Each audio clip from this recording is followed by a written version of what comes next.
And welcome to another RSR. Tonight I'm reviewing CD Olimpia 2 versus CSD Xelajú MC 0 in the CONCACAF Central American Cup 2023 Group B. CD Olimpia 2, CSD Xelajú 0 en la Copa Centroamericana de la CONCACAF. Grupo B, Jornada 5. Olimpia had to win by multiple goals. They did that part. Foz folded like a cheap suit and sold on him. Independiente wins the group. They move through. Esteli moves through. Olimpia crashes out. The Champions Curse strikes again in the CONCACAF Central American Cup. Technically for the first time, but the CONCACAF League Champions Curse strikes again. Even Olimpia couldn't go back-to-back. So I guess it's now the Central American Cup Champions Curse, I guess. We'll find out next year if that was just the CONCACAF League Champions Curse. But we will find out. But it's the same team, so whatever. Goals were scored as follows. In the 44th minute, Jose Pinto scores a wonderful goal. Dispossesses the defense, played into Pinto. He slots it home to make it 1-0. 1-0. That's the way we go into halftime. 1-0. 1-0. Then in the 54th minute, Houston Arboleda scores. Turns his ankle as he's scoring the goal, but he slots it home to make it 2-0. 2-0. Full time. 2-0. 2-0. Olimpia does enough. Frankly, it shouldn't have been a clean sheet, but Xelajú couldn't hit the broadside of a barn. Olimpia did dominate the game for most time of it, but then after they scored that second goal, I guess they found out through other channels that they were out anyway, and they sort of just calmed down and held on. They ended on a high. That's the good news. The bad news is Independiente didn't even break a sweat over Foz, against Foz, to go through. So I guess the Galaxy Brain idea didn't work for Olimpia. If you didn't watch last week, I thought Olimpia Galaxy Brained it, letting Foz come back up 2-2 before they won the game. Turns out, before Olimpia won the game, turns out that was not the case. Turns out, 4-2, that was not the case. Foz just sucks, and Olimpia have been cursed. Look at their league form. The CONCACAF League Champions Curse is a real thing. It may not be a real thing next year because there's no more CONCACAF League. It's a Central American Cup. But, of course, the curse was not going to let Olimpia slide just because the tournament changed. Now, if that means the curse stays alive, we'll find out. But that's a year from now. Full-time, 2-0, 2-0. Full-time stats, 19 shots to 9, 5 shots on goal to 2, 56% possession to 44, 397 passes to 296, 85% pass accuracy to 91, 15 fouls to 11, 7 offside to 1, 1 yellow card to 3, 0 red cards to 0, 7 corners to 4. Again, Pinto is man of the match. He scored a beautiful goal. Xelajú couldn't hit the broadside of a barn. They could not hit a broadside of a barn. So, of course, Olimpia were going to win this match. They needed to score multiple goals. They did their part. That is what I'm going to give them credit for, is they did their part. Here's the problem. Doing your part's not enough. You could say they didn't do their part earlier in the round. Earlier this month, they did not do their part. And you would be correct. You would be absolutely correct that they did not do their part earlier this month, which is why they were in this position to begin with.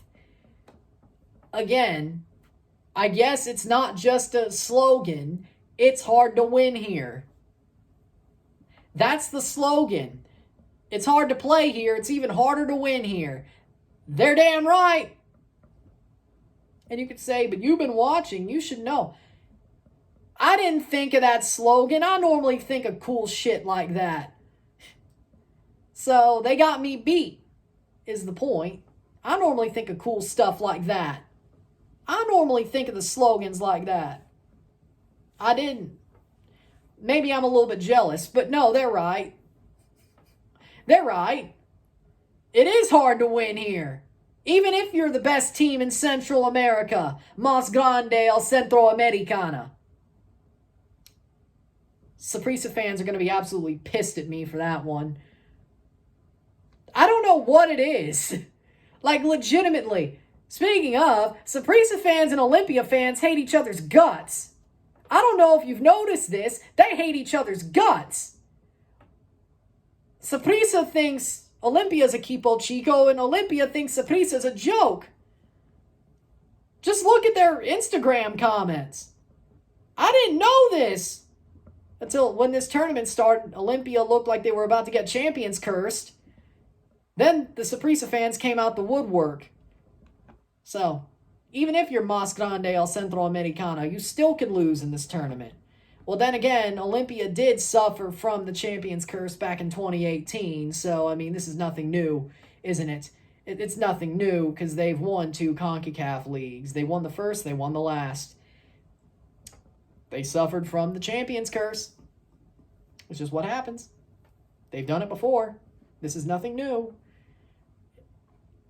Question is, their league form isn't bad. That's the funny part. Their league form is pretty damn good. They just beat Motagua in the league. Yeah, they just did. Their league form is fine.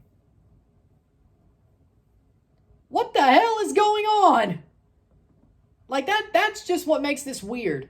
Is that, oh, your league form is great. Your league form is about what it should be. Champions Cup form or Central American Cup form, not there.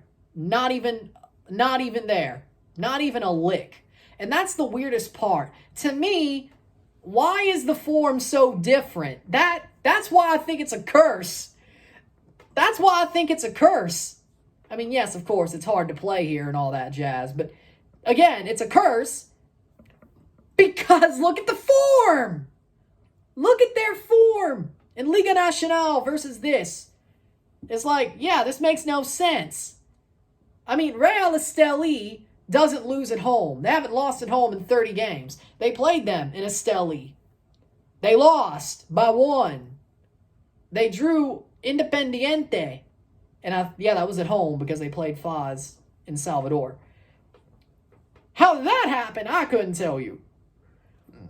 Now, that is probably the worst result of them all because they won against Faz and Xelajú. Losing, you could have drawn down there in Esteli, but losing, that's nothing to scoff at. Drawing Independiente, who ended up jumping you, even though with a win. If you won, tonight wouldn't have mattered. You would have still went through. 3 wins, 1 loss, 9 points. That's with Esteli. The draw really hurt you. The draw really hurt you. And Esteli not really giving a crap about last week hurt you too. Because if Independiente loses there, again, all you had to do was win here. They had to lose one of them. You had to win here by 2. You did that part. Esteli sort of sold on you too. But, again, what can you do? And you could say, but why are you not really looking at the performance? I mean, what is there to look at? They won. Xelajú couldn't hit the broadside of a barn. And they're eliminated. I don't think there's much to look at. This is really just yeah, you won, but you didn't get what you needed. I'm going to eulogize your run. I think that's what this is. And just making assessments about the tournament in general and CONCACAF in general. Like, that's where we are. So, again, man of the match, Jose Pinto with that beautiful goal. I could say Arboleda for when he spun his ankle and scored anyway, but they gave it to Jose Pinto. I'll give it to Jose Pinto. With that being said, congratulations, Independiente, on winning the group. Felicidades, Independiente. La avanzar y uno puesto en la Grupo B. Felicidades, Esteli, a avanzar. Congratulations, Esteli, on advancing. Commiserations, Olimpia. You blew it. The curse hit you. You blew it. With that being said, if you like this video, like it, share, subscribe. You know what it is. Tell your friends. Hit that like button. Hit that subscribe button. Hit that bell notification once subscribed. Send super chats on the live streams. Comment on this video. Put us in playlist. Share with friends and family. All that great stuff. I'll see you tomorrow for a live watch along of Toronto FC versus Philadelphia Union and a review of that game. Should I be doing that? No. Am I? Yes. I'll see you tomorrow. I'm Ron and I'm out. Peace. See you later.